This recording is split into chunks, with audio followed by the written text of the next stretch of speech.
Tuklasin natin!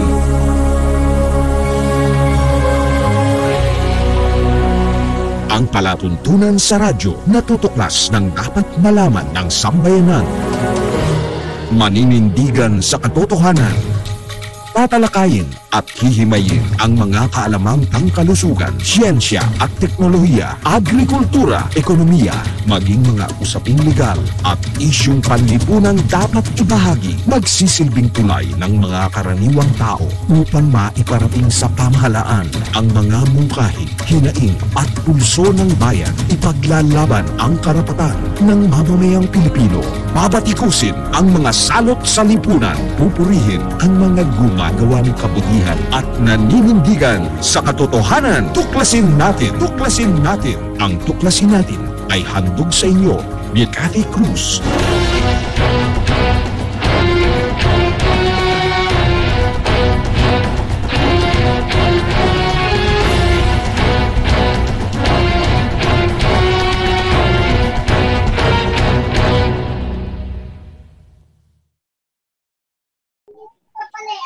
Magandang gabi Pilipinas, magandang gabi Luzon, Visayas at Mindanao.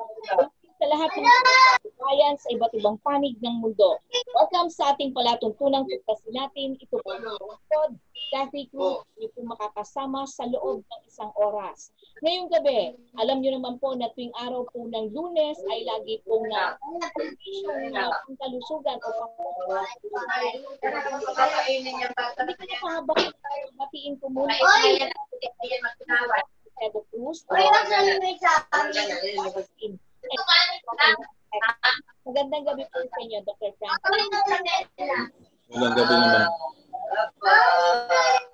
Oo, ganun din, pababatiin ko rin ngayon si Miss Lyra Alves. Magandang gabi sa iyo, Lyra.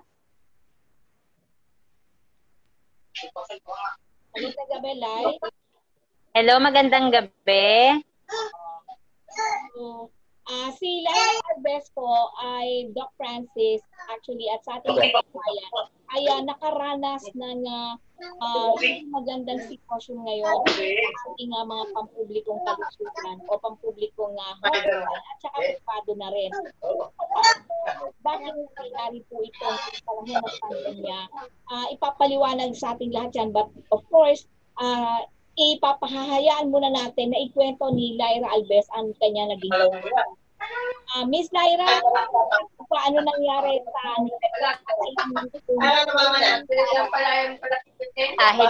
hello.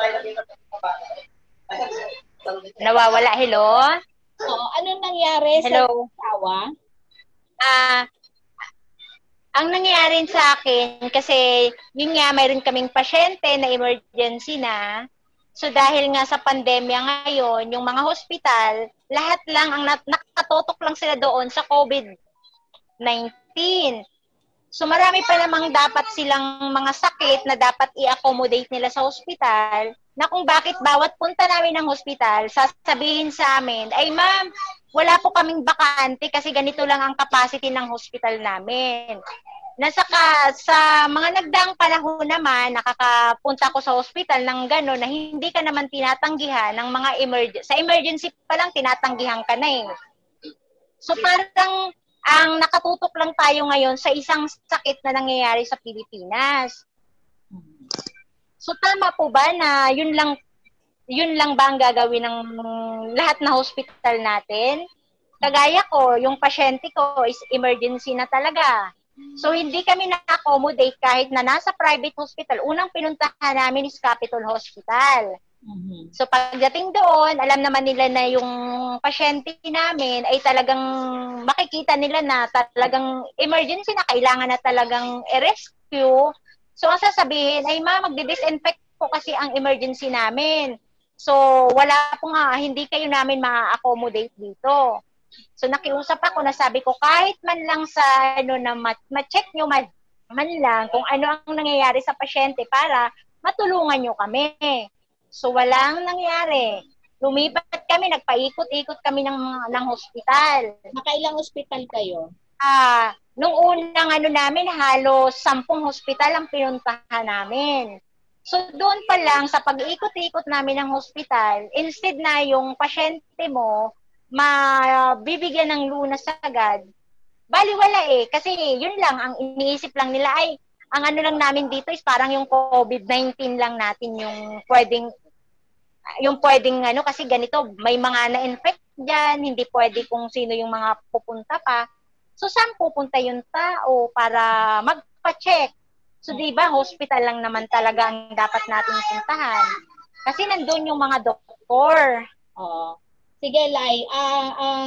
Kausapin lang muna natin si Dr. Francis. Tanong ako. Masasabi niya rito. Doc?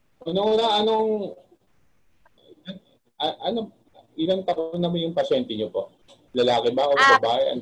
Ay po, 57 years old. 57 lalaki. Ano chief complaint? Bakit to dadalhin sa bato dinala agad sa emergency? Nga po, nahihirapan po siya huminga. Okay, may history ba siyang ibang sakit? Anong mga history? May wala po, kasi may sakit sa puso, may allergy, Wala po siyang history kasi since birth niya, ngayon lang siya nadala talaga sa ospital. So hindi pa namin alam kung wala siyang naging sakit Kung So, hindi, yun malusog lang siya. yung...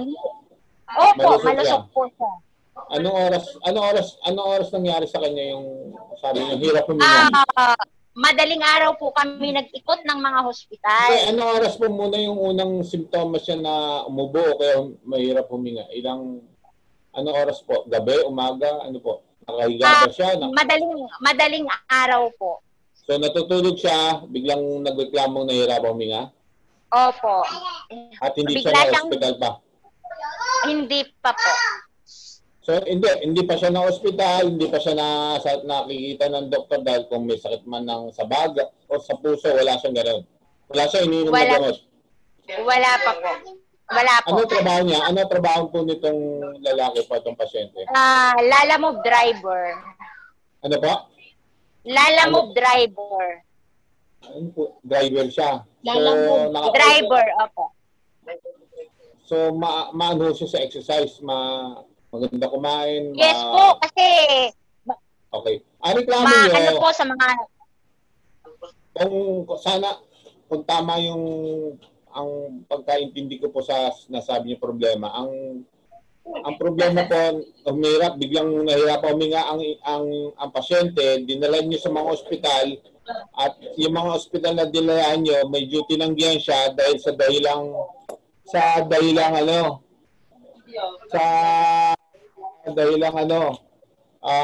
puno daw sila, abalang-abala sila sa COVID-19. Tanong niyo gano'n. Ngayon, ang tanong niyo, bakit gano'n nangyayari sa lahat ng ospital? Di ba? Okay. Yes. Opo. Ganito po yun. So, ang obligasyon po ng ospital, tanggapin ang sino man may emergency. Hanggang ngayon, miski may COVID-19 ngayon, miski may outbreak o pandemya, obligasyon po ng mapapribadong ospital o mapapubliko, tignan agad ang pasyente na may nararamdaman, lalo kung emergency. Sabi niyo nga, emergency, hindi po ba? Opo, emergency. Napunta po kasi sa ospital ang asawa niya sa napaka pambihirang time po, no? Kasi ngayon po, talagang napansin nila na ang maraming na-hospital na emergency dahil sa COVID-19. Ang kahirapan pa sa COVID-19, tawag nila dito surge. Kaya kailangan na nga nilang i-flatten ang curve. Yung sinasabi ng pababae, no? Pahabain para hindi magsabay-sabay magpunta sa ospital. Yung may mga nagkasakit. Sino may yun? Maingay dito po siguro. Sige po, go ahead, Doc. Sige. So basically, una nga, sana ni-report nyo saan po kayo? Malamang Quezon City kayo. Sabi nyo kung napunta kayo sa Capital Medical Center, tapos napunta kayo sa Providence, dyan sa private hospital. Dyan, Quezon City yan eh. Tiga Quezon City kayo. Yes po. Vicinity lang kami ng Capitol. Hindi dapat doon yung pinunta. Ngayon, baka nagkataon nga yung Capitol siyempre ayaw naman ng mga doctor nurse doon. Baka yung emergency room doon doon nagkaroon ng COVID-19 patient, baka mahawa naman kayo. Yun po yung nangyayari. So meron pong ibang emergency room na tatanggapin kayo. Baka na-tsempo lang pong nagdi-disinfect sila. So yung nga, hindi po, napakagaling po mga ospital natin dito sa Manila, sa Metro Manila. Buong Pilipinas po, napasabay lang pa kayo sa malaki epidemya at napunta siguro kayo sa ospital na medyo kakatingin lang nila sa COVID-19. Napansin niyo po yung mga tumitingin, naka-PPE po, yung personal protective equipment, yung naka-parang full jacket sila, yung tumingin sa inyo. Yes po. O, hindi nakatingin silang COVID-19. Ngayon, delikado nun, baka kayo mahawa o yung pasyente. So, basically, hindi naman siguro aalis, itatanggihan kayo ng mga doktor at nurse kung wala silang dahilan. At hindi naman din pwede na yun lang inaasika. Alam po nila, in fact, sinasabi na nga nila sa radyo, sa TV at sa dyaryo kung puno na sila ng COVID at hindi nila sa tatanggap ng COVID. Pero yung mga non-COVID, yung mga katulad ng sa ano na nahirapan minga, dapat tingnan nila. Pero baka pagkakataon doon sa emergency room, kailangan i-disinfect, hindi mag-iintay lang po kayo. Saan pa kayo pa nagpunta? So ano nangyari sa pasyente po? Ano ang nangyari? So, lumipat po kami ng ibang, pumunta kami sa... Ano nangyari? Sa kayo na-confine? Sino nakakita sa anong ospital ang nakakita ng doktor, ang doktor ng ospital na nakakita sa inyo? Anong ospital po? Na-confine na po siya. Ay sa ER kami, na-ER kami sa Providence Hospital. So doon, sa Balibad lang yan, di ba? Quezon Avenue pa rin. Di ba? Avenue, Quezon Avenue. So, di ba, Avenue nga. Opo. Nasa hospital na kami, nasa ER na kami. Ngayon, so ang pinagtataka ko lang, nandun na kami, nasa hospital na, sila nang nag-assist talaga, nag-laboratory, lahat-lahat. Nakita na kayo ng doktor? Yes po, nakita na kami ng doktor sa Makati. Blood pressure na kayo, siyempre nalagyan siya ng oxygen kung nahirapan mo na yun, di ba? Opo, na-oxygen na siya. So ito naman ngayon, sasabihin, ay ma'am, kailangan po actually ilang oras na rin kami na nakastay doon. Siguro, na-admit kami ng mga magsi 6 o'clock. Nasa ER na, opo. Tapos, inabot na kami ng hanggang mga 3:30 kasi kailangan pa namin lumipat ng ibang hospital kasi wala daw silang bed para sa pasyente uli. So di ba nasa loob ng pasyente? Hindi ano daw tingin ng yung doktor na nakakita sa pasyente, ano daw tingin niya malamang sakit? Ang sabi kasi nga, pneumonia, na-x-ray siya eh. Pneumonia, ang x-ray niya. May lagnat siya. So may lagnat, may ubo. So may pneumonia, di ba? Hindi siya ganun ang lagnat niya is minsan nagti-37.5, tapos bumababa, on and off yung lagnat niya. So nagstay kami doon ng siguro ilang oras, nandun kami. Tapos sasabihin sa amin na, ay, kailangan namin lumipat kayo ng ospital uli kasi walang bakante dito para sa pasyente nyo. So, parang nangyari. Ba't tingin ba COVID ba yung pasyente? Unang nila, ang suspect pa lang po for COVID nung time na yon kasi wala namang swab test pa. Yun pa lang, yung na-detect pa lang nila. Tapos, suspect COVID tawag doon, Comer. Meron ba si history sa komunidad niya na may nagka-COVID sa barangay niyo o sa ano po namin, sa street namin wala po. Sa barangay? Sa barangay po, malalayo namang street. Yung nagkaroon, may mga nag-positive. Sige. Anyway, so ano nangyari? Bumuti na yung pasyente? Ano nangyari sa pasyente po? Sa ngayon po yung pasyente namin, kasi wala nga po kami napag-confine na ng pasyente, namatay na po siya. Kailan siya namatay? Saan siya namatay? Sa bahay? Namatay, hindi po. Nadala namin sa Bernardino Hospital. Kaya lang naman din kami sa May Quirino Highway. Bernardino General. Opo. Kasi, kaya lang naman din kami na-admit doon dahil yung bayaw ko may kakilala. So, ibig sabihin, sasabihin pa rin ng mga ospital na, ay ma'am, wala kami dito. Pero once na binanggit mo na may kakilala ka, Pwede. Hindi, gagawa ng paraan. Hindi, gagawa ng paraan. Opo, gagawa ng paraan. So, inadmit kami doon. Ilang araw kayo doon? Hindi na po kami inabot ng araw kasi nung time na na-admit siya sa Bernardino, yun na yung hirap na siya. Okay. So, may na-dextro siya, ano siya, na ano? Nabigyan naman siya ng oxygen, na diagnosis? Ano naging final diagnosis ng doktor na nakakita sa kanya sa Bernardino? Ano sabi mo ng mga sakit? Pneumonia pa rin. Tapos suspect siya for COVID. COVID. So namatay nung araw na na-confine dun sa ospital. Apo. Tapos, nilibing niyo o ano nangyari na? Actually po, kasi, di ba, ang sabi nga nila, pag sasabihin naman ng doktor. Kailan po nangyari to? Kailan po nangyari to? Kahapon lang po siya namatay. Kahapon lang? Ako. Apo. Nasa pa po siya. Nasa siya ngayon? Nasa funeral pa po siya. Kaya lang, ikikremate kasi namin. Kasi nga, bawal yung protocol natin, bawal magburol. Edi COVID-19 siya. Wala na, kasi ang nakalagay po doon sa death certificate. Pwede magburol. Pwede ba ang walang burol? Hindi, kung may siya, malamang COVID siya. Pero dapat, siguro din yun ang tunay na diagnosis. Kasi ano sa kanila sa death certificate? Nakalagay po siya, pneumonia, tapos suspect po COVID. Nasa death certificate po yun. Kaya Lyra, na-swab ba siya? Opo. Hindi siguro na-swab, pero wala na huli na. Hindi pa malabas ang resulta. 3 araw ang swab test eh. Kailan siya kahapon lang na-confine na Bernardino, so wala pa yung resulta. Di ba? Wala pa ba yung resulta, Lyra, ng swab test niya? Actually, na-swab siya doon sa Providence. Tapos tumawag na sabi niya,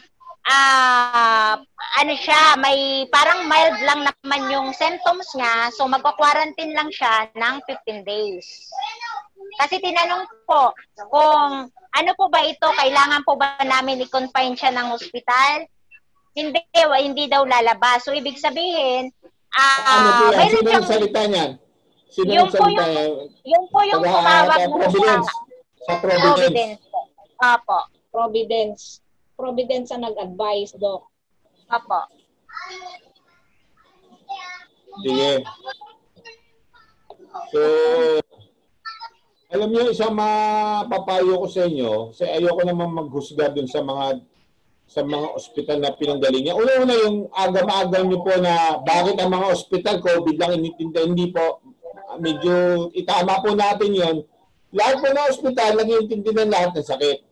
Pero sa nangyayari ngayon, sa dami na nagkakasakit ng COVID, saka dami po siyempre yun po ang COVID na napaka-madaling makahawa sa ibang tao. Nag-iingat din yung mga tumitingin, hindi para mahawa, hindi sila mahawa, para hindi rin mahawa yung ibang mga pasyente wala namang COVID. Yun lang po yun eh. So, sa nangyayari ngayon po, na talagang madami na po ang nangyayaring may namamatay dahil sa COVID. At kalahati po doon, meron pong datos na kalahati doon na namatay sa COVID, hindi nga nakarating ng ospital. Katulad sa inyo, mukha kayo kung pinagpasapasahan kayo, di ba? Tapos hindi naman kayo nagtagal sa ospital. Parang ganun nangyari. So, una-una, intindihin niyo muna yung kalagayan ng yung labi ng asawa niyo, no? Para una, kasi yun na urgent na. Second, i-refer ko na kayo, sasabihin ko na lang kay Cathy kung kanino kayo dapat mag-complain kasi siyempre gusto niyo ng hustisya di sa nangyari sa inyo, sa nangyari sa mister niyo.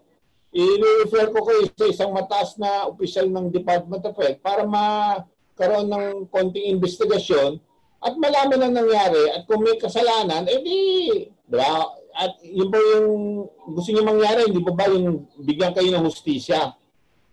Tama po ba? Opo. Hindi kasi, sa akin kasi, ang gusto ko mangyari, kasi hindi lang naman ako ang nakakaranas ng mga ganong sitwasyon talaga sa ngayon. Kung may madami pong mga Pilipino may ibang sakit. Ngayon, yung sa inyo, yung sinasabi nyo sa kasama nyo, malamang sinasabi nyo nga suspect COVID. No? Pero hindi lahat ng pneumonia may COVID kasi miski wala pang COVID nun. 10 taon, 10 years ago na may namamatay na pneumonia bata, matanda, hindi po ba? So basically, sabi nyo nga, una-una, ang payo ko po sa inyo, kung pakikinggan nyo po, ang payo ko po sa inyo, intindihin nyo muna ang pamilya nyo at yung labi ng asawa nyo. Yung muna intindihin nyo in the next 3 to 5 years para matapos po yan. Kung kailangan i-cremate at i-cremate nyo, kung pwede ilibing nyo kung ano yung ayon sa batas ng sundin nyo. Ikalawa, pag na medyo naayos yun din yung pamilya nyo, siyempre, may anak po kayo, diba kayong mag-asawa? May anak po kayo. Ay di ayusin nyo rin, no? Pagkatapos nun, pag libre ka na, kausapin mo si Cathy, magbibigay ako ng pangalan, tapos hihingi tayo ng dokumento sa dalawang ospital na pinuntahan mo, sana nakahingi ka nun di ba? Tapos meron kang death certificate, di ba? May death certificate na sigurado. Tapos i-follow up mo rin, pag medyo naayos na yung kalagayan ng pamilya mo at yung pangangailangan ng dapat gawin sa labi ng asawa mo, kunin mo yung resulta ng COVID-19. Yung PCR tawag namin doon Kunin mo resulta. Apa. Tapos ilalapit kita sa mataas na opisyalis na napakabait, napaka-responsible na tao at may batikan sa mga ospital. At siya makikinig sa'yo, titignan niya ano ang pwedeng magawa para kung may hustisya man o may mali naman dapat itama, siya ang makakatulong sa'yo. Pwede ba yun? Okay po. Talagang ganun yung nga natin, dati ko pa sinasabi na dapat maiwasan na dumami ng dumami kasi pag sabay-sabay yan nagkasakit, halo yan sa mga tao may sakit na hindi naman COVID, mapupuno yung ospital. Tapos kayo nga na medyo siyempre taranta kayo. Kung saan yung nagdala sa ospital, magandang ospital na yung Capital Medical Center, hindi agad kayo tinanggap. Kung saan pa kayo napunta, di ba? So, na-delay. Una-una, condolence po. Ikalawa, unahin muna natin yung kung ano mangyayari sa labi ng asawa. Tapos, yung mga dokumento na ako nyo sa ospital, itago nyo. Tapos, pati yung certificate. Tapos, kung ma-follow up nyo yung resulta ng PCR, yung swab test, after 3 to 4 days, kunin nyo. At isa-isahin natin lutasin yung problema nyo. Napakalaki pong problema talaga itong COVID. Hindi lang sa ngayon sa mga nagkakasakit. Lalo po sa pamilya, no? Ngayon nga isang advice ko sa misis. Wala pong mawala kung lahat kayo magpatinginan ng PCR, magpa-swab test kayo. Ikaw ba nagpa-swab test ka na? Hindi po. Siya pa lang po ang nasa amin. Hindi sa akin lang, di ba, mag-asawa kayo. Ang tawag sa kanya, suspected sa kanya COVID-19 patient, di ba? Hindi pa nalaman, pero wala pong mawawala. Magpa-swab test ka rin. Pumunta ka muna sa doktor. Di ba? Pumunta ka muna sa doktor, mag-ingat ka muna dyan, di ba? Mag-face mask ka muna. Kung medyo malaki bahay nyo, mag-ingat-ingat kayo muna. Tapos, linggo bukas di ba? Ganito gagawin ko, no, para mabilis din ang pagtingin sa'yo. Kasi kakausapin ko pa yung mataas na mag-uusap muna kami ni Cathy, tapos tatawagan ka ni Cathy para matulungan ka sa pagkonsulta sa'yo at sa reklamo mo tungkol sa nangyari sa asawa mo. Pwede ba yan? So, ingatan mo rin sino ba kayo kasama dyan sa bahay? Actually, nung time ang mister ko may ganyan, ako lang po. Kaming dalawa lang. Kasi, nung nakaramdam lahat. Sabi mo, isang araw na nagkasakit asawa mo, baka matagal na may ubo yung asawa mo, hindi iniinda niya lang, tinitiis niya lang. Baka hindi po. Nung dinala namin siya sa ospital, the day lang po, isang araw nung Oo, 20. pero, Doon po nag-start. ganun talaga yung COVID minsan, mabilis minsan. Ang point ko, hindi natin sigurado kung COVID, pero mas maganda kung mag-ingat po tayo, ma'am. Mag-ingat po tayo. So, dapat may makakita sa'yo. Magtatanong ako, Quezon City kayo. So, dapat Quezon City. May libre swab. Ano dyan swab sa Quezon City Hall. Hindi ko lang alam kung anong araw. Magtatanong po ako, tapos i-relay ko kay Cathy bukas o sa Lunes. Pero ang suggestion ko sa ikaw, ganito gawin mo, no? Cathy, mag-face mask ka. Kung meron kang face shield, mag-face shield ka. Tapos maghuhugas ka parati ng kamay na may sabon, di ba? Tapos, pag mahawakan ang mukha mo ng kamay mo hanggang hindi naghuhugas, di ba? Okay, tapos yung tinatawag na physical distancing. Kung may bata ka dyan, ilang taon po yung kasama mo dyan? Umiyak na yan. Ilang taon yan? 8 years old po. Pati yan. Ang ganda, dapat makita kayo ng doktor para ma-clinical history kayo, tapos ma-check up, at ma-advise kayo ng tama. Siyempre, ito po sa ating Zoom, hindi po kompleto to. Una-una, ako po isang naging doktor, pero hindi na ako nagpa-practice. Mas maganda po talaga makakita kayo ng doktor. Di ba? Ang gagawin ko nga, papatingin ko may isang batikang batang doktor na nagtatrabaho sa PAW, si Dr. Alexis Sulit. Hihingi ko yung mga detalye nyo, ibibigay ko doon, mga magagaling na tao ni Chief Persida Acosta, pero doktor, baka matulungan kayo. Taga Quezon City din siya. No? So, tatawagan ko ngayon mamaya para magkausap kami. Okay? So, dispensa po, medyo nasa panganib po tayong panahon ngayon. Dapat lahat tayo magtulong-tulungan. Naintindihan ko po ang nararamdaman nyo. Dasalan po tayo, gagabayan po tayo ng Panginoon Diyos. Unahin nyo muna ang dapat alagaan ng labi ng asawa nyo at yung pamilya nyo. Ikalawa, yung kalusugan nyo nga, siguraduhin yung naka-face mask at saka maghugas ng kamay, physical distancing, di ba? So, mas maganda sundin natin yung mga payo ng Department of Health. So, mahilig ka naman sa social media, di ba? So, magbawabasa lang kung ano dapat gawin. Pero dapat makita ka na ng doktor. Magtatanong ako mamaya pagkatapos namin ng interview ni Cathy.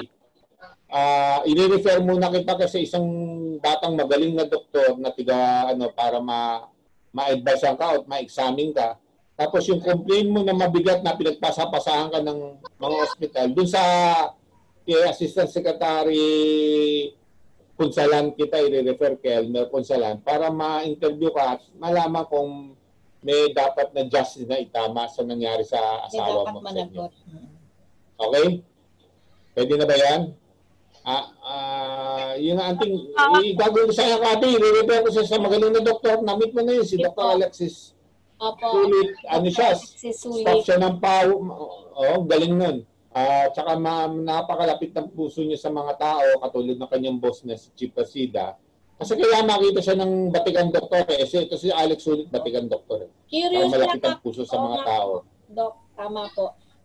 Curious lang po ako kay Lyra kung kumusta ba yung pag-manage ng barangay ninyo?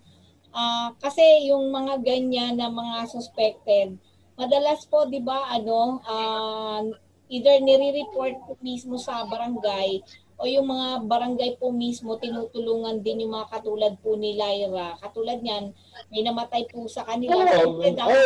Yung barangay health center. Lyra, saan ba yung pinakamalapit health center? Saan ba yung pinakamalapit na health center? Dapat sabihan nyo yung nangyari doon. Diba? Opo, mayroon din, malapit po yung health center sa amin din. Actually, yung bahay namin, in-assist naman kami ng barangay, nag-disinfect po sila sa loob ng bahay. Ayun pala yun. So maliban doon, dapat tignan ka rin. May doktor sila? May doktor sila? Wala po, basta nagpa-disinfect lang sa bahay. Kasi kung may doktor po sila, dapat na-assist na kami the day na nangailangan talaga kami. Wala po, ambulansya lang po ang na-provide sa akin nung time nung talagang kailangan ko. So nagpapasalamat kami kami lang na yung kalusugan mo, tsaka anak mo, tsaka yung mga kasama mo sa bahay. Yung muna, di ba? Isa kasi importante sa pagdindi natin sa labi ng yung asawa. Ikaw rin, siyempre, tsaka yung anak mo. Di ba? So, dapat makatingin nga sa'yo, doktor. Tapos, iba pa yung complain mo sa nangyari sa pinagpasapasahan yung asawa mo na kailangan na ma-confine niya. Di ba? Tapos, equally important, bumalik ka sa Providence siguro sa Lunes o Martes, ang hingin mo yung resulta ng COVID-19, di ba? Okay? So, Kati, text mo na lang sa akin buong pangalan niya, para cellphone number niya, para mabigay ko agad ngayon kay Alex ulit. Kayong nakakapag-usap. Opo. Sige po. Lyra, maraming salamat sa tiwala mo na pinagkaloob sa palatuntunan at makikipag-ugnayan naman ako sa inyo kung ano yung instruction ni Dr. Francis Cruz sa iyo, para sa iyo. Apo, maraming salamat. Gabay lang, hindi instruction. Lang, advice. Advice. Advice lang. Advice lang ako. Pwede mo hindi sundin. Dahil ako maghanap tayo ng kakilalang mabuti na ng puso at matutulungan ka at mga pamilya mo doon sa mga emergency. Emergency na yan nangyayari sa iyo. Maliban yung sa mga palad na wala yung namatay yung asawa at tatay ng anak mo. Equally important, maalagaan mo sarili mo tsaka yung mga anak mo. Okay? Yes. Okay, thank you, Lyra. Hanggang sa mo. Thank you. Text mo na lang. Okay, sige, bye-bye. Okay, sa ating pong pagbabalik, abangan po natin ang ating pong talakayan ni Dr. Francisco Salcedo Cruz. Kayo'y nakikinig sa Tuklasin Natin. Broadcasting live, this is your Pinoy Stream on AL Network. Okay, tayo po'y muling nagbabalik sa ating palatuntunang Tuklasin Natin. Ito po ang inyong lingkod, Kathy Cruz. Kasama pa rin si Dr. Francisco Salcedo Cruz, ang ating pong public health vaccination and good governance expert. Okay, Doc Francis. Marami tayong alam mo, mukhang lagi tayong may ganito kasi meron pa pong isang humihingi rin po ng tulong sa atin, pero ito naman po mukhang inatake. But anyway, going back to the present situation ngayon, ano po ba ang atin pong mga balita o mga reaction po ninyo sa mga nangyayari po ngayon pagdating po sa ating pampublikong kalusugan, Doc Francis? Kung sa COVID-19 nga, medyo lumilitaw na yung tinatawag kong yung totoong sitwasyon ng COVID-19, no? So, pero itong nire-report nga ng DOH na 215,000 na ang COVID. Ito yung reported. Sinasabi ko sa inyo, iba yung reported, iba yung actual. Yung actual, yung mga kasama din yung mga tinatawag na undetected community transmission na hindi nakaka-capture kasi nga yung disease surveillance natin napakahina. So, may magaling na grupo nga, yung UP group na sinasabi ng tiga-Diliman, ng mga mathematicians, saka kung sino-sino man sila, napipredict nila kung lumalaki. Pero may konting agam-agam ako sa nila, sa mga conclusion. Kasi minsan, based on mathematical formula sila rather than on public health, tawag dito, principles and practices. I doubt yung mga nagsasalita ng UP group na yan, maganda yung sa prediction. I doubt kung naka-investiga yun ng actual outbreak. Kung alam nila yung kaibahan ng tinatawag naming containment phase at mitigation phase. Akala nila pag nagkaroon ka na agad ng intervention na tinatawag ng quarantine, community quarantine, nakaka-reduce at nakaka-stop. Napansin mo ngayon sa Australia nagkaroon. Diba? Zero sila, New Zealand, zero sila biglang nagkaroon. Tapos kaya nagkaroon ulit sila ng malawakang community quarantine. Biglang sa South Korea, ganun. Kasi nangyayari nga yan, yung mga outbreak na yan, lalo na kung itong pandemic, lalo na kung mayroong mga incidents o mga infection nangyari sa ibang bansa, magkakahawa-hawa ulit eh. So ito, ang labanan dito, talagang systematic, continuous, hanggang sabay-sabay yung lahat ng bansa, lahat ng countries, pababain nila at yung tinatawag nilang quarantine, yung pagpunta ng isang citizen, kung one place to na makontrol nila. That's the only way to do it. And sabi ko nga yung may nangangarap pa dyan na flattening the curve as if it won't go up again, no? Tapos ang choice nga nila magkaroon ng, tingin nila ang solusyon isolate, treat, may mga ganun pa sila as if they are catching all the undetected community infection. That's wrong. Sabi ko nga, why don't we empower 99% of the population who are not infected, and when there is an Kayo'y nakikinig sa Tuklasin Natin. Broadcasting live, this is your Pinoy Stream on AL1. From north to south, east to west, there's only one Pinoy Stream. Sa buong mundo, ito ay Pinoy Stream, connecting Filipinas across the globe. Okay, tayo po ay muling nagbabalik sa ating palatuntunang Tuklasin Natin. Ito po ang inyong lingkod, Kathy Cruz, na inyo pong nakakasama sa loob ng isang oras. And syempre, kasama pa rin natin ang ating public health, vaccination, and good governance expert. Walang iba kundi si Dr. Francisco Salcedo Cruz. Dr. Francis, ito po, gusto ko lang din po malaman yung naputol po tayo kanina.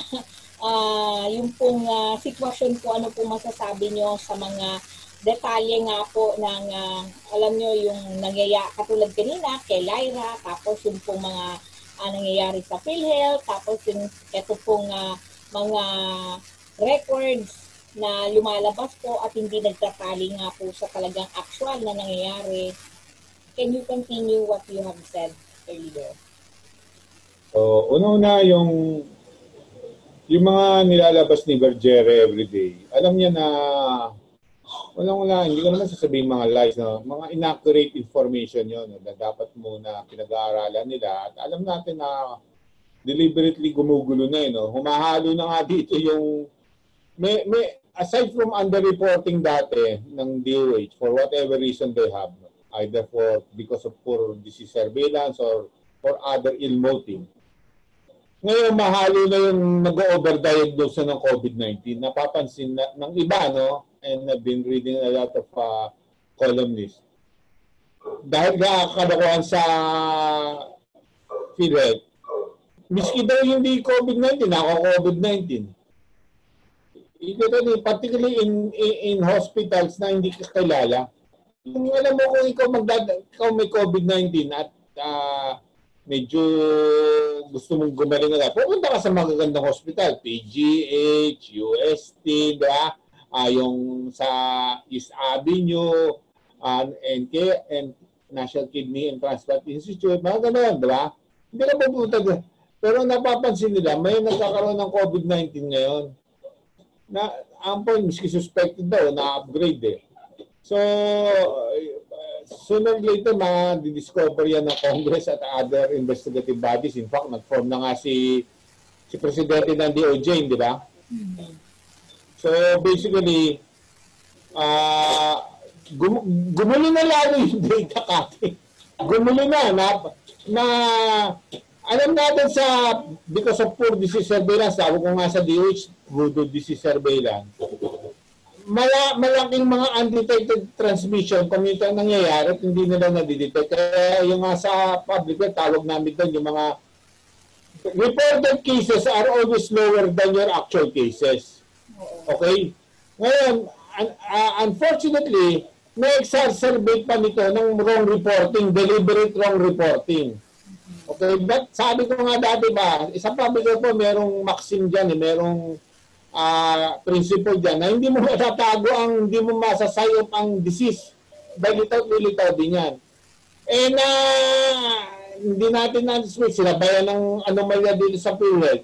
Yung mga kakutsaba nilang, di ba, binigyan sila ng interim reinvestment mechanism, pati yung mga yung mga ibang ospital na kakilala nila, yun, nagpapatong-patong na. Gumulong na lalo ngayon. Saka nakakabahala kasi, alam mo nakakabahala, yung lumabas yung datos last week, I don't know how accurate it is, kasi lahat na pinagdududahan eh. Kaya hati daw na ng mga namatay, hindi nakapunta ng ospital. Sakit mo. Example dito yung sinabi mo. Diba? Pinagbasa-basahan. Akong mga alam na ganyan, Doc, hindi lang yun. Kabasahan ka rin, okay. Yung mga malamang hindi nakapunta agad, namamatay sa bahay, o hindi agad tinitingnan sa ospital, hindi na-admit for whatever reason, correct or incorrect reason, malamang mahirap yun. Okay? Yun is masakit eh. Yung mahirap parado na nakukuhanan ng mga walang yan tao, ang nagiging biktima. Diba? Pero meron din ako, Doc, na nalaman na ito dahil may pera, kumbaga, hindi siya COVID, pero parang ang nangyari po, ginawa siyang suspected. But later on, nung na-swab siya, buhay pa siya nung time na yon, kung nung mga umabot ng 3 million yung nagastos ng pamilya kasi may pera. Hanggang at the end of the day, wala na rin. Patay na rin yung pasyente nila. Kaya ang laki po ng galit talaga nila dahil nga po sa nangyayari po sa sitwasyon. Pero sa atin, good news globally and even in our country. Yung treatment protocol po gumagaling. So, dati po, medyo, siyempre, unang klaseng sakit. Dati, akala nga nila respiratory itong COVID-19 and then they found out it's vascular. So, may ibang modality ng treatment. Gumanda, may mas malaki po chance ang gumaling ka. Pero while mapunta ka sa magaling na ospital, nakikita ka ng magaling na doktor at kompleto gamot at kasangkapan doon na ospital. At napunta ka doon na mas maaga, no? Kaya nga sinasabi ni Bergera, huwag daw muna pupunta sa ospital. Hindi sinasabi niya eh. Yung referral system, yung tinatawag na primary level, secondary level, tertiary level, nangyayari lang yon sa usual scenario ng may sakit, walang sakit, ma-prevent. Ito pandemic. Kaya nga itong mga pag-resign na nito I won't be surprised, malapit na ito eh, kasi kapay mo sa labanan, no? Dapat itong mga lahat nagdala-dala ni mag-resign na rin eh. At huwag nila sasabihin mababakante DOH, ang daming magaling sa DOH. At nagsabi na nga ako si Eric Tayag, si Laksamana, si Elmer Punsalan, madami pa ho dyan na magagaling. Gusto nila, balik nila ulit si Ubil. Diba? Huwag lang undermine ni Garin eh. Balik nila si Ubil eh. Parang, diba? Subok at matibay at diba? Maka-Diyos. Diba, ano ko sa isang post ko, diba, dapat ang public servant, God-fearing, diba? So, patriotic at competent. Lahat yung subject. Nandaman lang, diba? Ang sabi ko, alam ng Diyos. Hintayin na natin kumilos ang Diyos. Pero ang dami nangyayari. Sabi ko nga, ito sinasabi nilang 215,000, ang reported confirmed cases. Sabi ko, ang iceberg lumulutang na, pero kulang pa yun. May mga isang grupo ng UP parating na-interview ng MSM na sometimes I cannot understand where they're coming from. They're using mathematical formulas, reproduction, may mga ganun pa sila yun. But they could not explain how it will be in the next 3 to 6 months, kung ikaw nagawa ng solusyon. Ito kahit and I hope si mga tao ni Presidente nakikinig, kung gagawa ng solusyon, hindi po ito month per month or week per week. It's about short term, medium term, long term. Kasi this virus, just like viral and COVID, is here to stay. Tapos meron pa ako narinig dyan na talking about eradication. Excuse me, you cannot talk about eradication when you're starting from the top of a pandemic, then it will become an outbreak. Di ba ang point ko, pababa ng pababa, and it will take years to have this reduced to about 10% ng incidents ngayon. Yung ang point ko, hindi nga tama yung mga kritiko ni Pangulo, pero hindi ako sumasang-ayon sa kanila kasi ang objective ng kritiko ni Pangulo regime change. Hindi naman yung kailangan ng regime change. He was elected fairly and squarely. Let him finish by 2022. Then if by chance he does not make good on his promise to solve this COVID-19, then habulin niyo sa botohan. Hindi ito sa mga shortcut niya. Kayo din nagkasalanan sa Dengbaksya. Kaya nga iniisip ko, baka sana may third force na. Bigyan tayo ng Diyos na talagang magaling na leader. Pero sa akin, dapat pabayaan tapusin ni Presidente Duterte Antonia, try to rectify his major errors, tanggalin agad si Duque, tapos neutralize to si Bongo. Di ba ang payo ko kay Senator Bongo, Senator, bata ka pa, unti-unti lang muna, dapat at track record. First, hindi pwedeng puro press release lang. Tapos yung ang classical na advice ko, a little knowledge of something is dangerous. Look what's happening right now. We're spending, wasting money, wasting poor people's lives. You know, people getting sick. Yung hospital natin yan, ilang weeks na nasa surge, di ba? Ang kawawa nito yung walang pera. Yung ano, di ba? Tapos ginulo pa ngayon nitong ng PhilHealth. You know, tama yung nabasa ko eh. Inihintay na kayo ni Satanas. Baka nga pagpunta nyo sa... Hindi, sa totoo lang. You know, it's bad enough you do something wrong.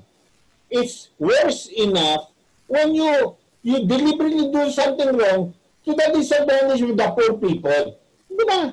Kaya nga sabi ko, baka hindi tanggapin ito sa impyerno kasi baka yung mga taong gumagawa nito, mag-rebelde doon kay Satanas, sila mamuno kay Satanas. I'm not kidding, Ay, hindi naman, di ba? It's worse. COVID-19, kung ang question, ganda ng question ng isang senador, yung isang hearings, August 18 hearing niya, tinanong kay Duque.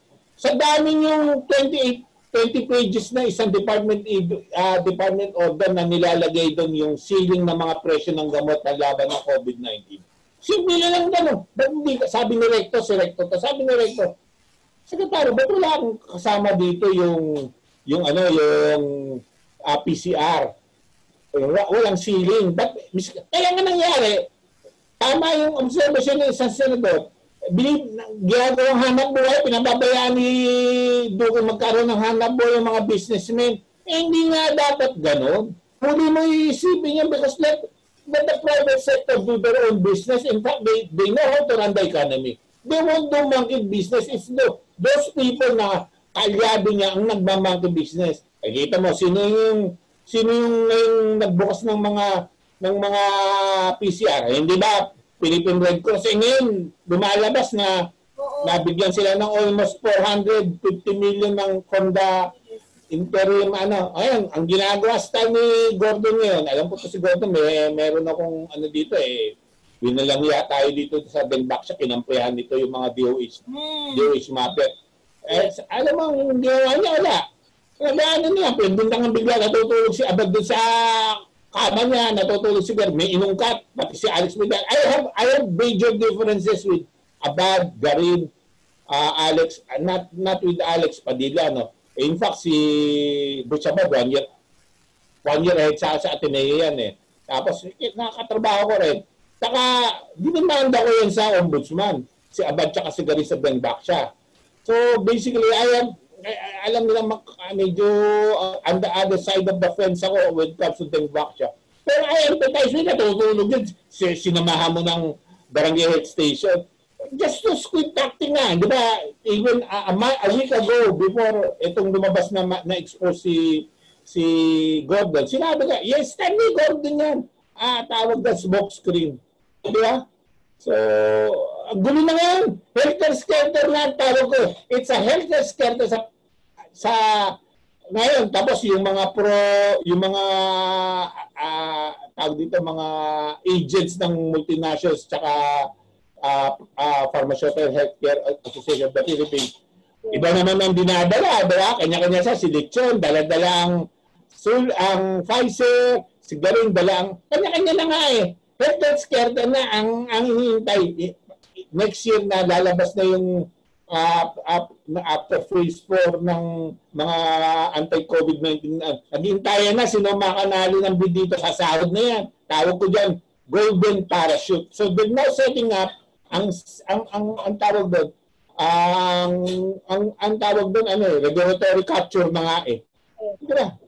Ang gulo na. Helter-skelter na is to his own. Basta kita-kita tayo. Basta kumita tayo. Bahala kayo kung kaya sabi ko naman, ang Diyos marunong. Our God, our God is all-powerful, all-knowing, all-present. Sooner He will come down and make justice. Give us the truth. Particularly for the poor people na inagabyado mo. Ang natatakot lang ako, pag kinuha na kayo ni Satanas, baka Satanas naman kayo mag-rebelde, matanggal niyo si Satanas doon. Diba? Sabi ko nga, hindi, totoo yun, diba? Totoo yun. Diba baka mag-rebelde kayo doon? Ipagkitaan pa niyo yung mga nasusunog na kaluluwa. Diba? Ang grabe na nga eh. It's helter-skelter, Mr. President. Fix it. Fix it. Get time to fix it. Tanggalin nyo kayo magkautang na loob. Nagkakamatayo na itong tao. Sinasabi na ng kalahati, hindi na ospital. Ewan ko kung nasabi sa inyo yun. At sino naman yung kalahati? Diba? Ang dali eh. Kung nasabi mo kalahating mga namatay, mga 3,000, hindi nakapunta ng ospital. Malalaman nila malamang kung anong socio-economic. And I'll bet, diba, my eyeglasses na galing sa mga mahihirap yan. Diba? Galing sa mga palakasan nga. Yung isang kinuwento mo, si Lyra, kung hindi pa may kilala sa isang ospital na huling-huling, hindi pa tatanggapin. Si Lyra yan, Doc Francis, marami pa po kakilala na hindi po nalalayo sa karanasan po niya. Grabe ka rin. Kaya nga, magtsatsagalan tayo sa akin nga eh. Tapos nahahaluan pa ng politika, di ba? May sakit sa pasyente. Ang point ko lang eh, hindi na tayo natuto eh. Sa ako sabi ko, I am a very assertive, but a fair person. I make a stand based on facts, on correct theories, di ba? Hindi ka pwede ko magpadala. Dati kalabang ko mga Liberal Party, di ba? Sila rin. Ngayon kalabang ko yung nakaupo. Kasi ngayon hindi natututo yung gobyerno eh. Akala nila puro ang tatao, mangmang, tsaka ano eh. Di ba? Ang kawawa yung alam mo kati, kawawa yung mahirap. Mahirap na nga bang? Hindi nga na nga mga... walang matakbuhan. Ngayon lang. Yun ang Philippine Red Cross na dapat takbuhan eh. Ngayon, nasa agip sa anomalya.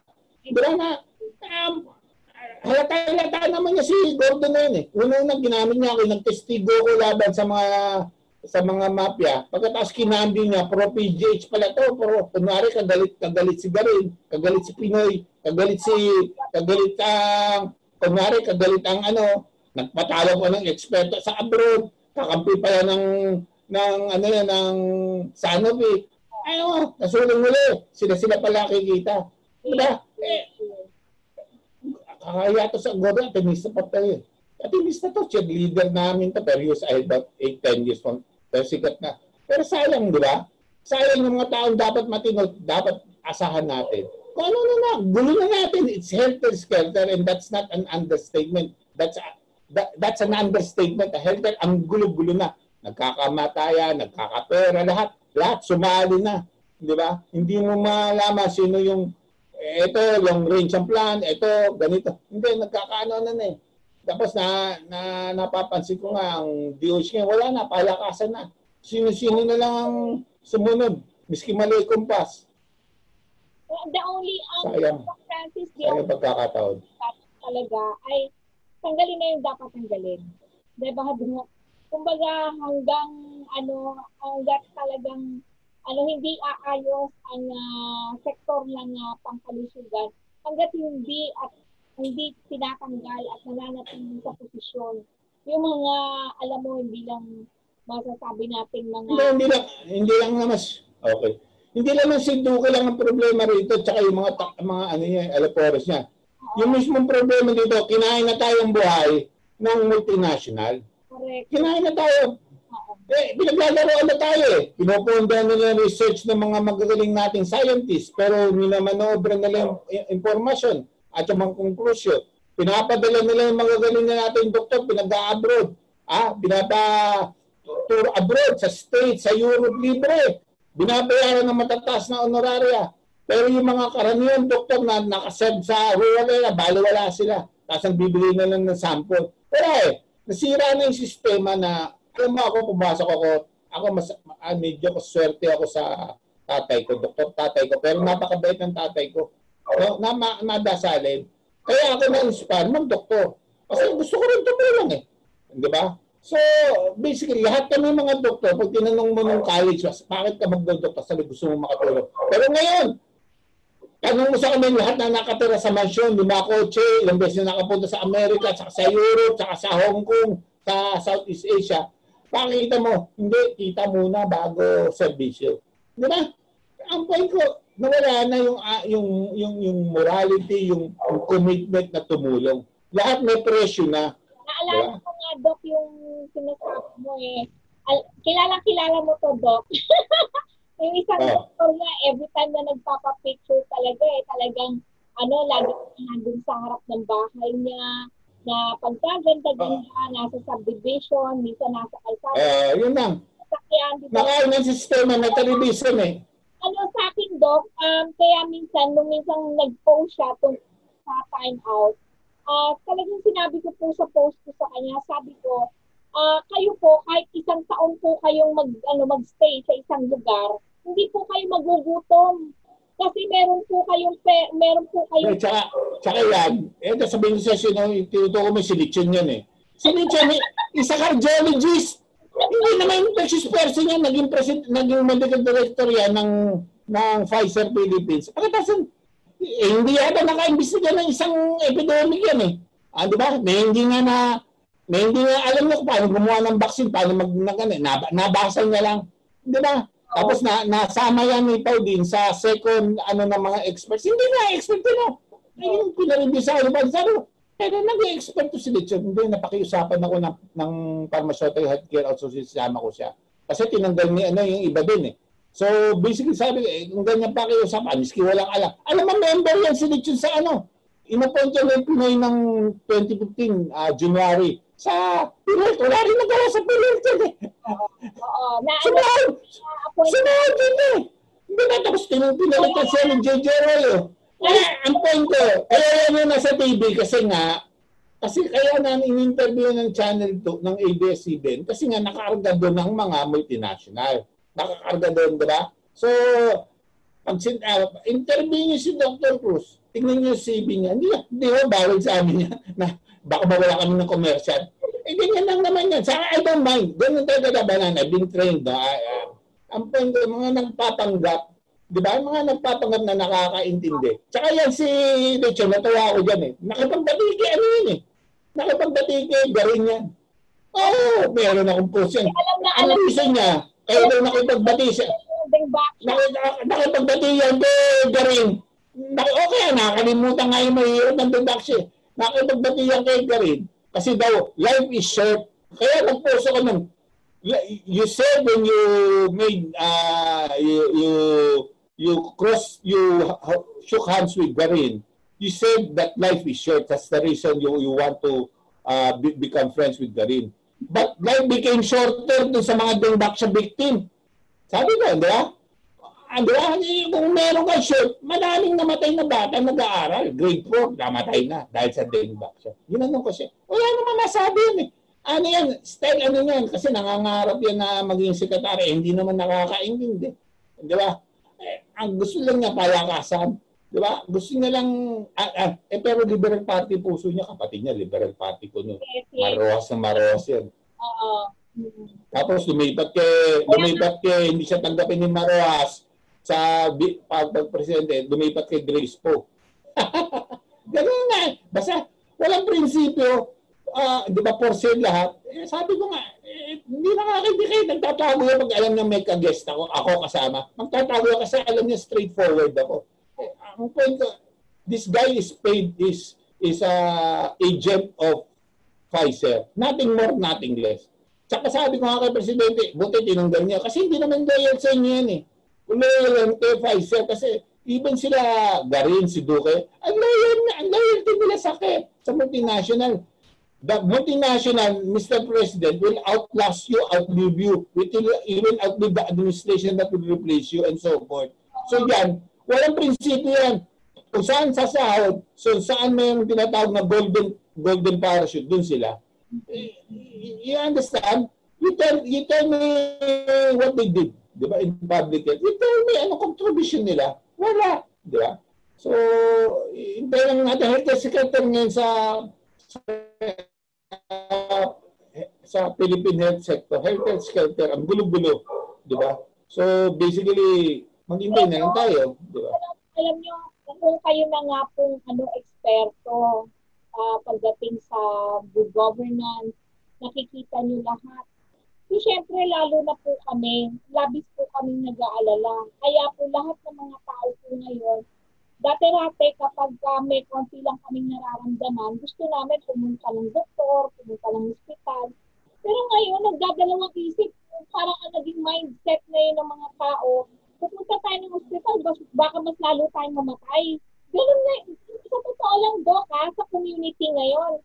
Kahit sa mga helter-skelter. Wala na maasahan, dapat baguhin. Sinasabi ko na dati pa yan, kaya ako nga, isa sa aking mga advocacy, aside from yung public health vaccination, yung dengue vaccine, itong COVID-19, yung itong good governance, yung DOH, reform and transform DOH. Tsaka yung tanggalin sa impluwensya ng multinational, ang Philippine health sector. Napaka-influensya nila, I don't blame the multinational for their corporate greed eh. Kasi yun ang mandatos nila, private sector siya. Gusto mag-earn eh. Diba? So dapat tayo, nasa public health, alam natin. So basically, hindi tayo magpapautos sa kanila. Pero makikinig din tayo sa kanila kasi ang tawag sa system approach, stakeholder sila. Stakeholder, pakinggan mo rin. Pero hindi siya, pero mag-ingat ka, hindi ka inangangan kunwari. Kasi gagawin ganyan. O sige, Dr. Cruz, doon tayo mag-meeting sa New York. Alam mo sa dami kong binaya, puro libre biyahe ko ng gobyerno, tsaka ng WHO, UNICEF, puro biyahe ako. I never took advantage of a private offering. Puro academe, yung nagpunta ako sa Baltimore, Johns Hopkins ang bayad, no? Nagpunta ako sa Beijing, ang nagbayad ng WHO. So basically, di ba? Kasi I'm proud to say, see on my track record, walang bayad multinational. Di ba? Kaya binabantayan nila ako eh. Binabantayan nila ako. Di ba? At least, well, that's life. ito, Dok, may pagmamalaki mo na kaya ka nakakapagbiyahe in line dun sa iyong at mismong nagpapadala sa iyo. Dahil Nagpunta ako sa Geneva dahil nasa ASEC ako ng Department of Labor nun. Ako nag-chair sa isang ILO conference. Di ba? Libre ako nun. Oo. Tsaka alam mo ako, pag mabiyahe ako, nagsisave ako ng pera para may mauwi ako sa pamilya. Hindi ako naglalabas. Masaya na ako na napunta ako sa ibang lugar, pero para magliwaliw. Mukhang hindi ko na-type yun eh. Ang ko lang, makauwi, makaservisyo ulit. Pero ito, iba na mundo ngayon, Iba na mundo ngayon. Wala na, nananalo yung mga sakit, yung mga walang eksperyensya. Di ba? Ang nga ngayon, ang masakit lang ngayon, kung sabi ko nga kung sa tubig, kuryente, at gasolina, meron tayo mga oligarko. Itong mga pharmaceutical company, sa healthcare naman tumitirada, Dok. Healthcare. Kaya yung maitutuloy ng oligarko pagdating sa healthcare. Kaya dapat talaga magpakatalino ang ating Pangulo dyan, Dok. Kasi kung hindi, kakainin talaga siya ng buhay, Dok. Hindi, kinain na nga tayo eh. Ito, health care. Totoo yung nangyayari ngayon. Health care. Totoo yung mga multinational ngayon. Kasi alam mo, ang pinakamadaling i-corrupt, Yung mga ganito, kagulo kayo. Doon sila nagtatribe. Tsaka yung last na opinion ko lang, Kati, kasi I'm glad yung UP Diliman group, yung I forgot the real name, no? Almost frequently, nagulat nga ako, itong UP College of Public Health, na ang daming epidemiologists hindi nagsasalita. Ewan ko bakit hindi sila and yet they're better known how to apply itong public health practices, itong principles and practices ng public health. Nakatahimik sila. Kaya kino-contest ko nga hindi. Pakinggan mo sila, isang apat, magagaling mag-predict 1 month. That's not how to cut transmission in a very strategic way. Sinasabi siya, ano ba ang tingin nila magiging percentage ng incidence, decrease sa incidence sa death after 1 year? Anong mga strategies ang pwede? Hindi, ano nila, parang ang tingin nila, yun lang mga hawa ang medyo habulin natin. Yung sabi nila, isolate, identify, may gano'n sila. Tapos treat, di ba? As if, ang nabubulabog na, 99%. Diba? Kaya sabi ko sa kanila, even though yung sa UP group, Diliman, I hope they're listening, they're in the wrong direction also. They missed the point. I'm asking, who among you have investigated an outbreak in the Philippines or elsewhere?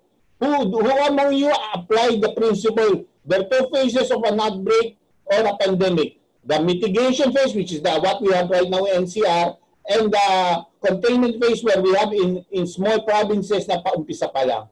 So what strategies and tactics are applied in those 2 phases? Even if sila, but they treat the country as if it's one whole.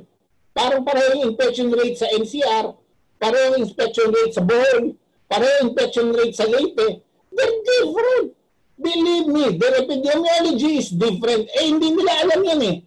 Hindi, I'm gonna contest to them. The epidemiology, we may have the same type of virus, the same strain.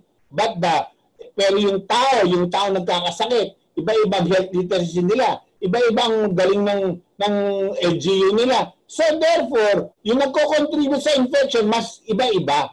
That's why they have to treat it differently.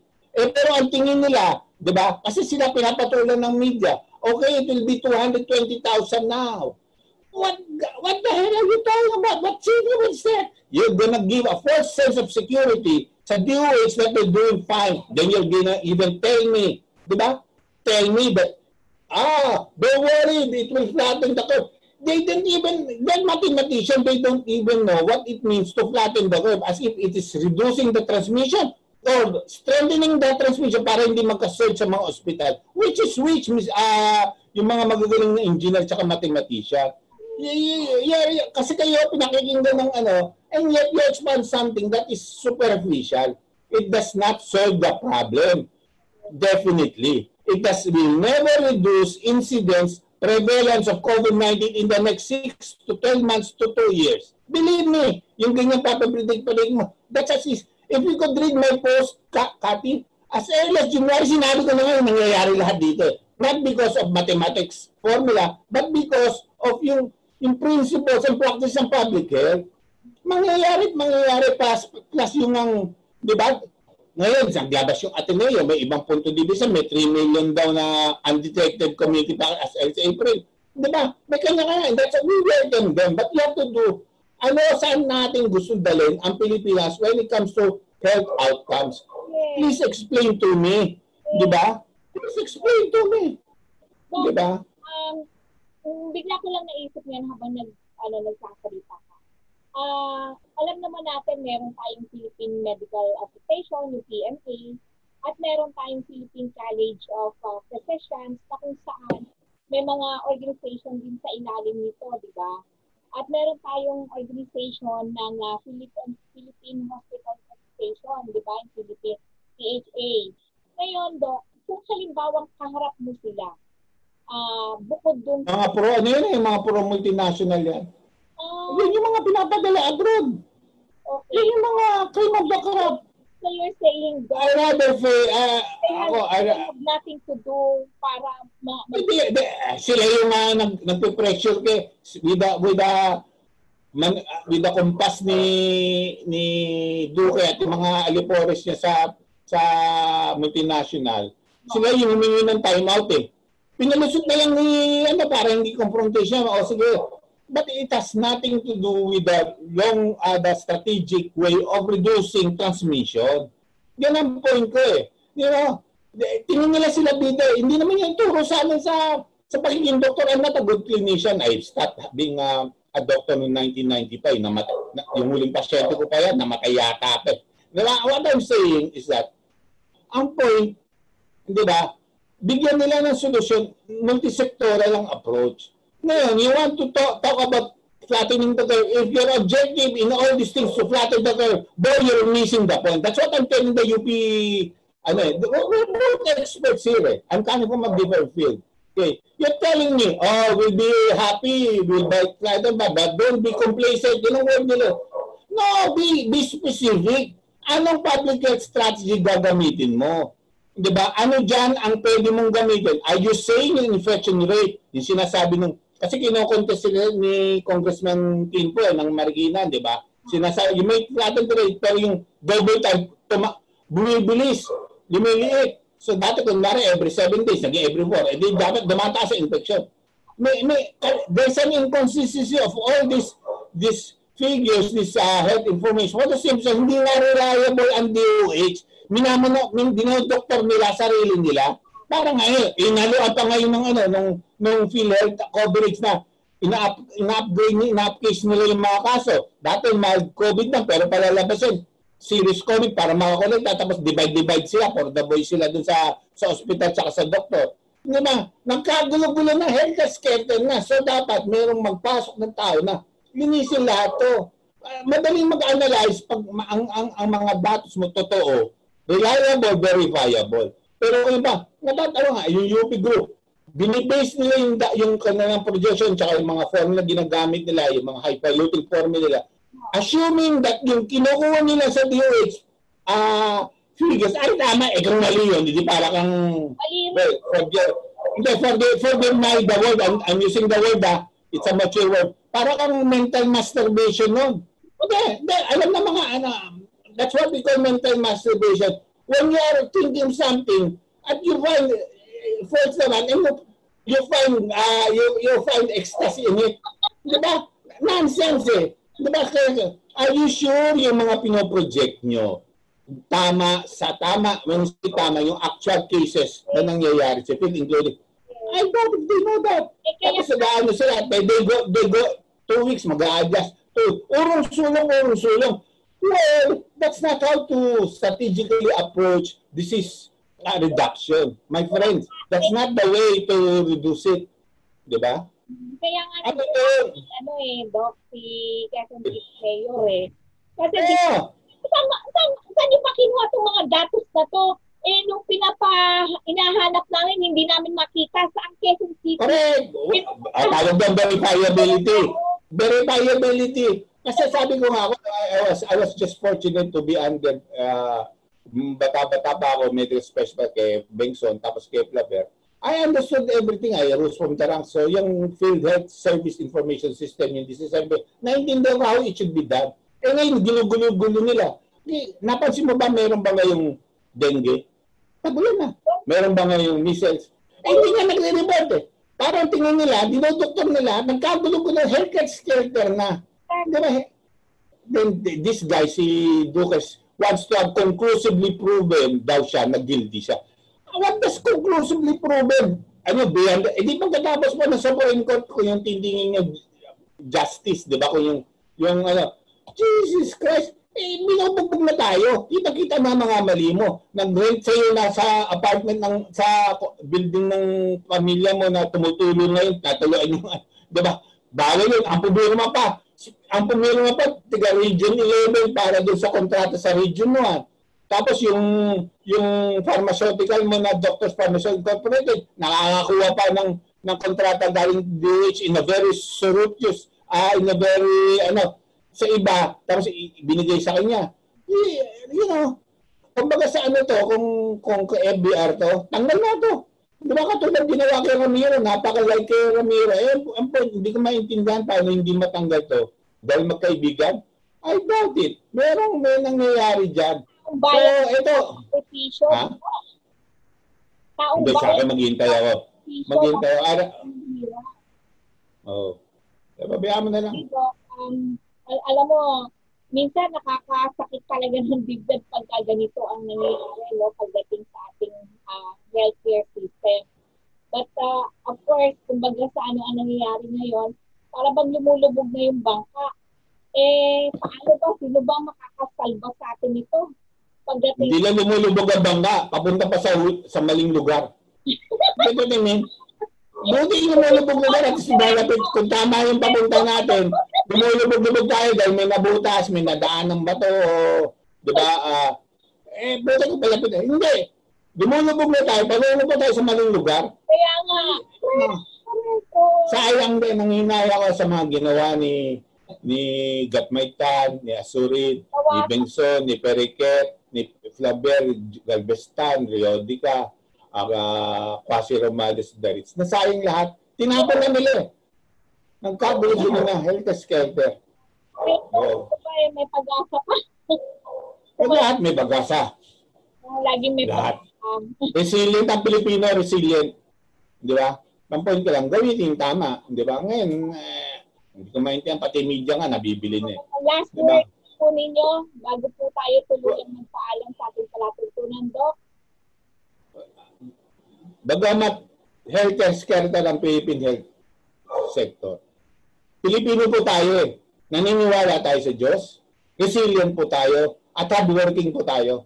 Hindi tayo, wala sa ating salita, vocabularyong aayaw ako, suko ako. Hindi. Dahil may mga anak tayo, may mga giging apo tayo, may asawa tayo, meron tayong kapitbahay, may kapatid tayo. Hindi tayo lang inisip sa lilitan tayo sumuko. Pag nakasumuko, parang kinalimutan mo na lahat. Hindi. Tayo bang Pilipino, marunong magtiyaga, marunong mag-intindi, at marunong mag-build. Di ba? Marunong mag-intay. There's a time for everything. And I think the people will come out to their senses. And I believe, sooner or later, di ba? Itong mga taong dapat mapunta sa impyerno, kinakatakutin ni Satanas mapunta sa impyerno, baka mag-boycott sa kanila. Di ba? Nalabas yan, di ba? Ang dami ho nagpapanggap, di ba? Magtiyaga po tayo. Tsaka sundin po natin ang mga legal at tamang instruksyon at utos ng ating gobyerno, mapa nasyonal o mapa lokal. Huwag po tayong sutil.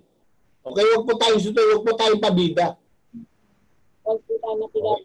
Anyway, maraming salamat ulit, Doc. At sa susunod na pagpanayam sa inyo next week, lagi po kayong stay tuned. At lagi po kayo, ang dasal ko po ay patuloy pong mabuhay kayo ng malusog, malakas. Tayo lahat, Pilipino. Opo, at sana po yung inyong mga suggestion, yung inyong mga mungkahi ay pakinggan and once and for all. Ayaw naman po natin na sama-sama po tayo na lumulubog ng bangka natin, nasa mali pang direction po tayo. Kawawa naman po ang ating Juan de la Cruz. Kawawa naman yung susunod na henerasyon. Kaya manalig tayo at panindigan natin yung totoo at diba, Doc? Apo. Maraming salamat po. Napakinggan po ninyo ang ating po napakagaling at talagang kinararangal po na kasama sa ating palatuntunan sa blog natin si Dr. Francisco Salcedo Cruz. At sa ating po muling pagbabalik, no, pakinggan po muna natin ang ating mga tagapagtaguyod sa palatuntunan ito. Kayo'y nakikinig sa Tuklasin Natin. Broadcasting live, this is your Pinoy Stream on AL Network. From north to south, east to west, there's only one Pinoy Stream. Sa buong mundo, ito ay Pinoy Stream, connecting Filipinas across the globe. You're listening to Pinoy Stream, the best music station for Filipinos across the globe. Kayo'y nakikinig sa Tuklasin Natin.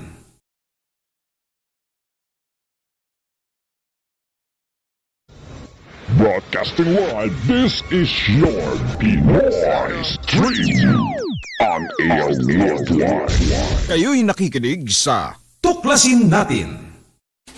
From north to south, east to west, there's only one Pinoy Stream. Sa buong mundo, ito ay Pinoy Stream, connecting Filipinas across the globe. You're listening to Pinoy Stream, the best music station for Filipinos across the globe.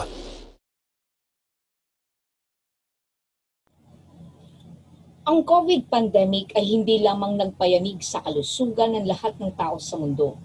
Marami ang nangyayaring pagbabago na nakasanayan ang ngayon hindi na pwedeng gawin.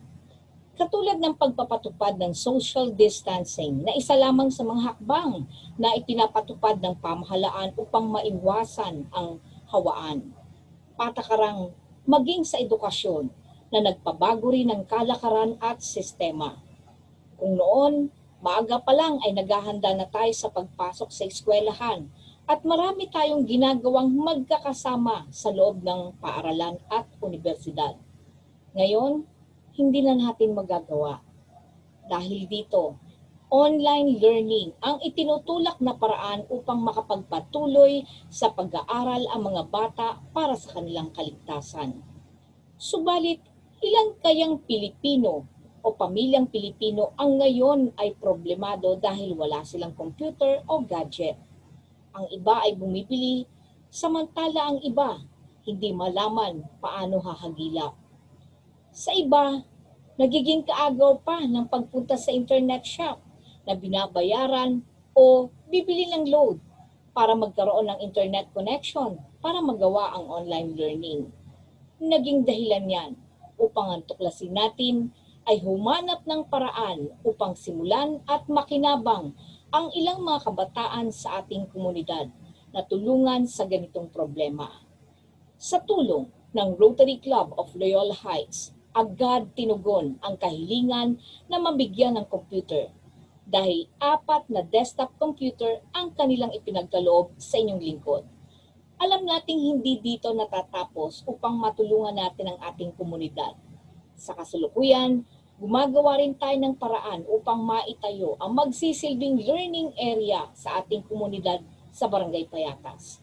Sa tulong ng July 10 Payatas Victims of Tragedy Vice President na si Benny Sandoy, sinisimulan ngayon ang nasabing lugar. Pagkatapos maisaayos to, ay libre rin nating ipagkakaloob ang internet connection at kuryente. Sigurado naman ako, maaaring sa pagsisimula ng proyektong ito ay hindi madali, subalit naniniwala akong may mga mabubuting tao tayong kaibigan na tutulong sa ating pagnanais na maisakatuparan ito. Muli, sa Rotary Club Loyola Heights, sa pangunguna ng Transforming President Richard Maglaya at tinaguriang The Walking Encyclopedia ng Rotary Club na ngayon member District Executive Committee at District Training Team ng Rotary Club, District 3780 at dating Pangulo ng Rotary Club at Club Trainer ng Loyola Heights, Jessie Tanchanco, gayon din sa pamilya ni Benny Sandoy. Maraming salamat po.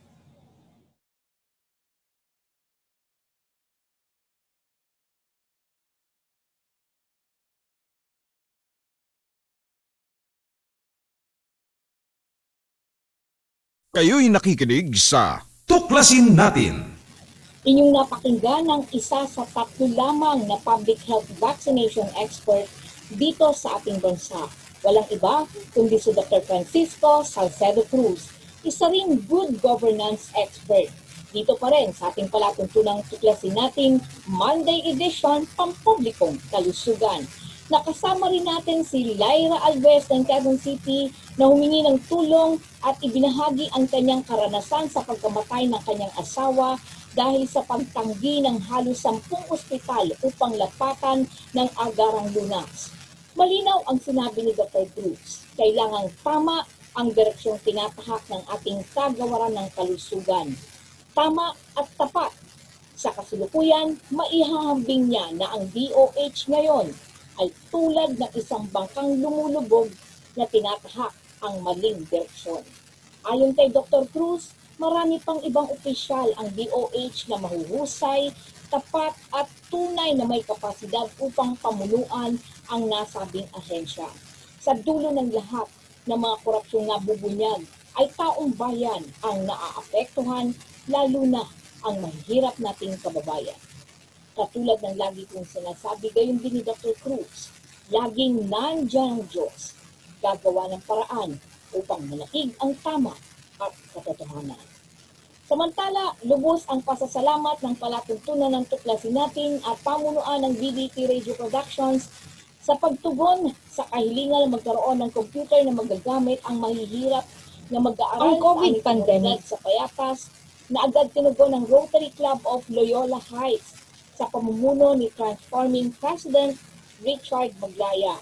At syempre sa tulong na rin ng ating personal na kaibigan na tinagurian pong The Walking Encyclopedia ng Rotary Club na ngayon member district executive at district training team ng Rotary Club Loyola Heights at club trainer na rin.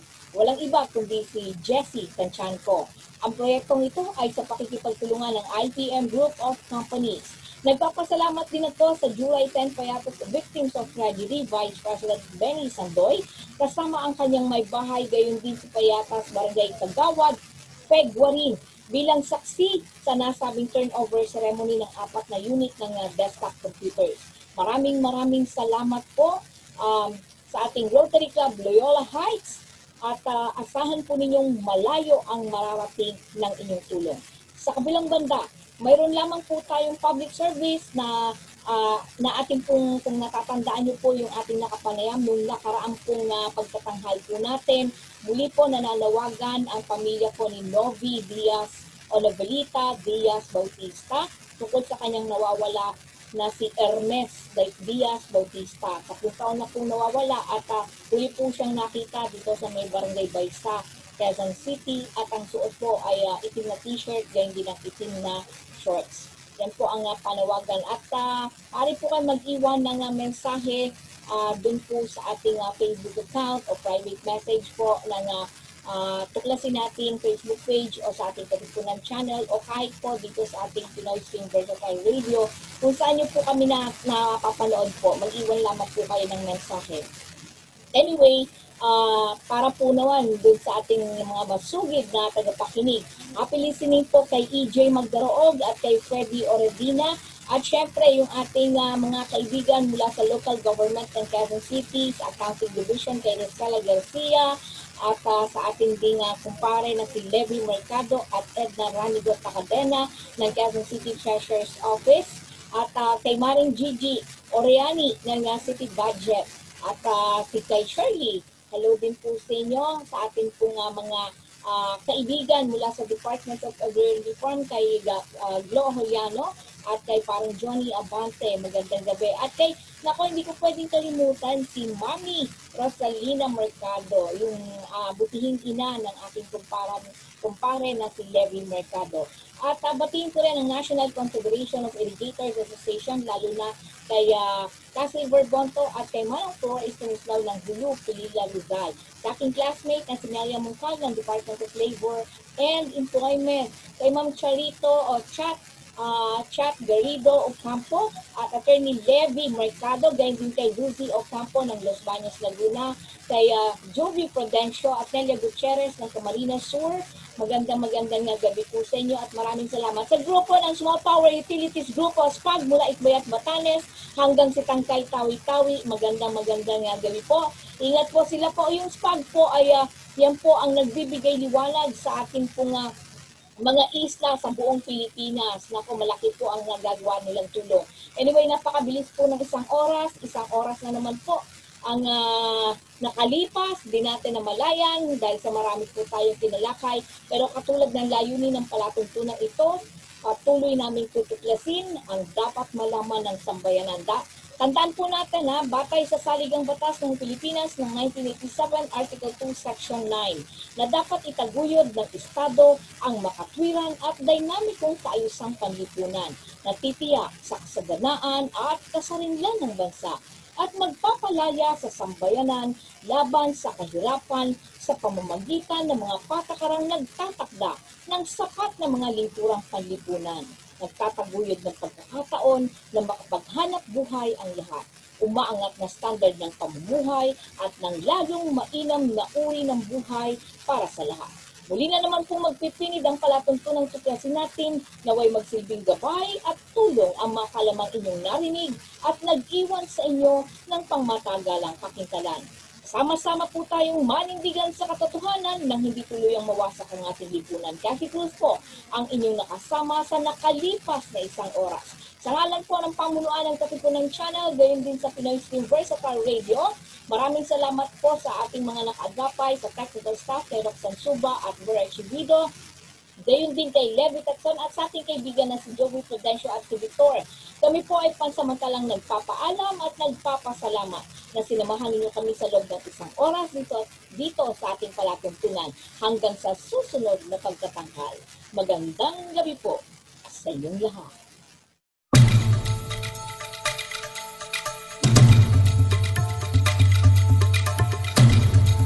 Inyong napakinggan ang palatuntunang Tuklasin Natin. Tuklasin Natin.